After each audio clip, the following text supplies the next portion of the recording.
I had hired Elise to help me repaint the old community theater, a place whose cracked plaster and faded curtains smelled of popcorn and forgotten applause.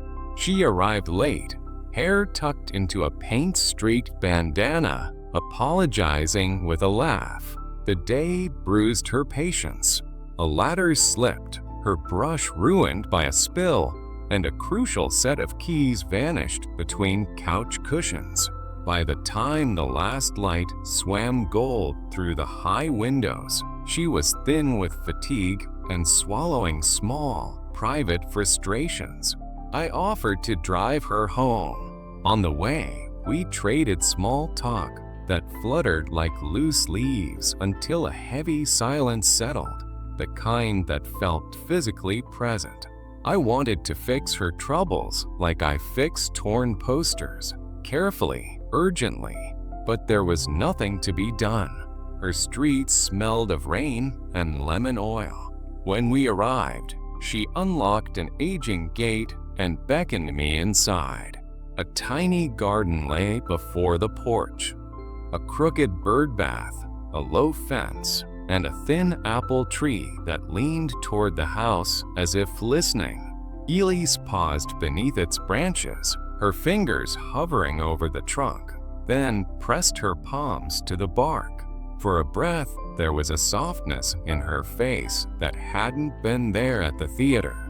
Her jaw unclenched, her shoulders lowered. Inside, she greeted her mother with a tired grin that folded into tenderness. A little dog descended upon us like confetti. Her mother hugged Elise like someone smoothing a wrinkled map. The change was quiet and sudden. The storm of the day remained outside, like mud tracked no farther than the doorstep. After tea and a joke about my terrible singing, we walked back to my car. The streetlight puddled on the pavement, and the apple tree cut a darker silhouette. Curiosity tugged at me. "What do you do at the tree?" I asked. Elise smiled, small and slightly embarrassed. "This tree is my letting go place. When I come home, I tell it my annoyances, the lost keys, the spilled paint, and press them into the bark so they stay there for the night. By morning, those troubles don't weigh the same. Sometimes they are smaller.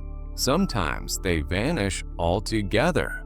I laughed, thinking it charming, but later, alone, I kept replaying her hands on the trunk.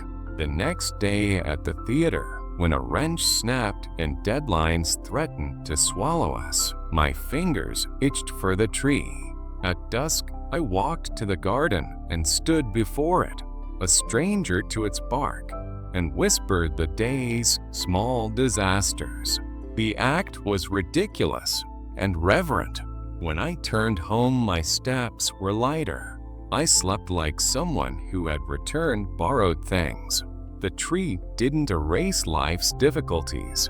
It taught the generous trick of leaving some troubles where they belong, outside the rooms where love, laughter, and rest live. And I learned to bring only my softest stories inside every night.